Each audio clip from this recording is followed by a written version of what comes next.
Hello Year 7, a very warm welcome along to Term 3, Lesson 3, looking at our arts inspirational people. So, what we're going to do in today's lesson is we are going to narrow our choices from 3 inspirational people now just to 1 person. And then we are going to begin to create a presentation on our inspirational person. So, in order to complete today's tasks, you are going to need the following resources.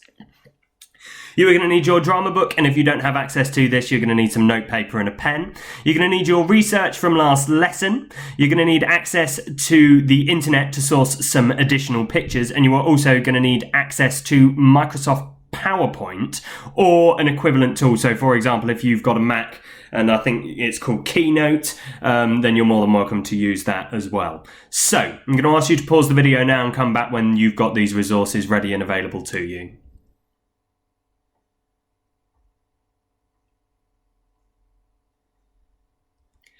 Okie dokie, welcome back. So, a very, very small starter task for today's lesson. So, currently you have 3 chosen inspirational people, and you completed a fact file on these people last lesson. Now, our starter task today, on the piece of paper in front of you, I want you to select 1 person to complete your presentation on. So I told you in last lesson that you're going to complete a presentation, whether that's a video, a podcast, a PowerPoint, however you decide to do that is up to you. But I need you to select 1 person to complete that on in our lesson today. And if you notice on the right-hand side of the screen, you will see my example from last lesson. I've crossed out 2 people and I've picked Oprah. So, then what I would like you to do is I'd like you to just list 3 to 5 different reasons as to why you chose that person as your inspirational person. Now, it might be that last lesson you decided that Taylor Swift was your most inspirational person, and that you've changed your mind as you've progressed and you've done some research into these people. That's absolutely fine. It doesn't have to be that your most inspirational person last lesson is the person that you are going to pick to do your presentation on. But I want you to select that person now, and then, as I say, underneath my example of my inspirational person, I've given you why I chose Oprah Winfrey, and I've just put some facts and key pieces of information as to why I chose those over my 2 other options. Okay, so why I selected Oprah out of the 3 options that I had, why I believe that she was more inspirational than maybe Taylor Swift or Anton Deck. So I'm going to ask you to pause the video now. I'm going to ask you to spend no longer than about 3 to 4 minutes doing this task, and when you've done so, come back, unpause the video, and we'll move on together.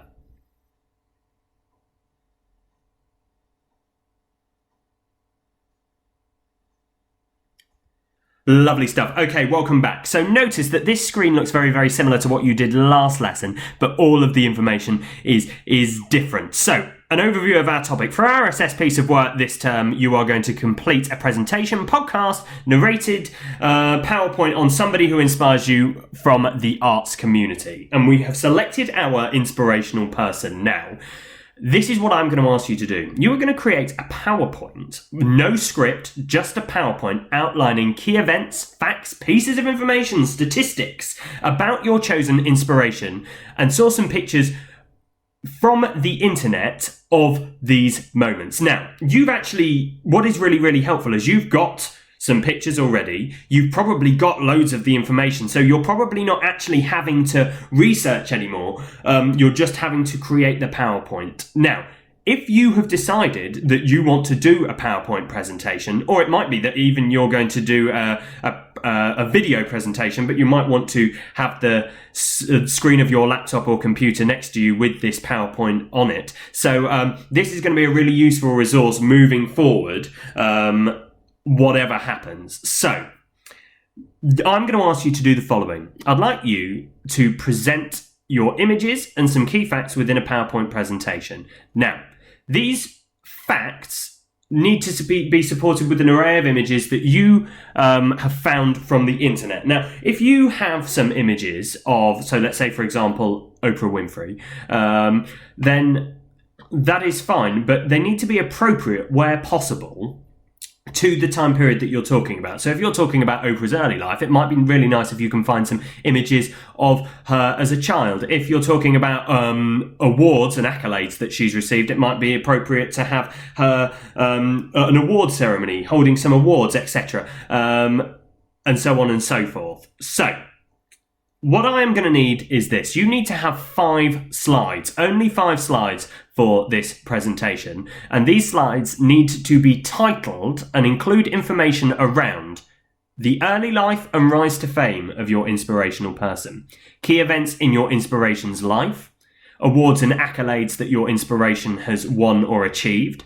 fun and interesting facts about your inspirational person, and then finally, why this person inspires you. And again, loads of this information you've already got, so it's just about taking it from the research that you have already done and putting it into that PowerPoint presentation and into that format with the supporting pictures. So how are we going to present it? Using a PowerPoint document. Now, if you do not have access to Microsoft PowerPoint at home, you can access this through logging into Microsoft 365 online using your school username and password to do so. If you have a Mac, then you are more than welcome to use the Mac equivalent of a PowerPoint. I have absolutely no problem with that. Now, put some extra information at the bottom, just so we're 100% sure. You've got lots of these facts and pieces of information already. Use these. Don't go and research it all again if you've got the information there. It's not always going to be possible to find a picture that matches up to the section. This is fine. Find a different one. If your person hasn't won any awards or accolades, then naturally you can't put a picture of that. So just find a different one. If you're missing any information, okay, from your research, Google it. Okay, Wikipedia is a really good starting point for that. I'm only looking for key facts. Okay. So only 4 to 7 facts or more if you need to, or slightly less if you can't find enough information about your chosen person on that specific section. Okay, so it's 4 to 7 facts per slide, and you should only be including key information. I don't want a paragraph, I just want bullet points. And to help you along with that, I've just given you an overview of what I have done for Oprah Winfrey and her early life. So notice on the left hand side, I've just got 1, 2, 3, 4, 5, 6 bullet points with some images of Oprah as a child, and I found that those bullet points were really, really appropriate and really key pieces of information for me. So that is just an example of one of the slides. So just moving back, so I'm looking for 5 slides giving an overview of early life and rise to fame, key events in the inspiration's life, awards and accolades, fun and interesting facts, and why that person inspires you. Now, this task should take you no longer than 30 minutes plus an additional 15 minutes for homework. So 45 minutes maximum, 30 minutes of lesson time with 15 minutes of extra time should you need it. So, submitting your work, your class teacher who has sent you the resources for this lesson will have given you a due date and explained the way you need to submit your work, so either through Microsoft Teams or via email. Please ensure that your deadlines are upheld. Okay, I look forward to speaking to you again very, very soon. Stay safe, stay well, goodbye.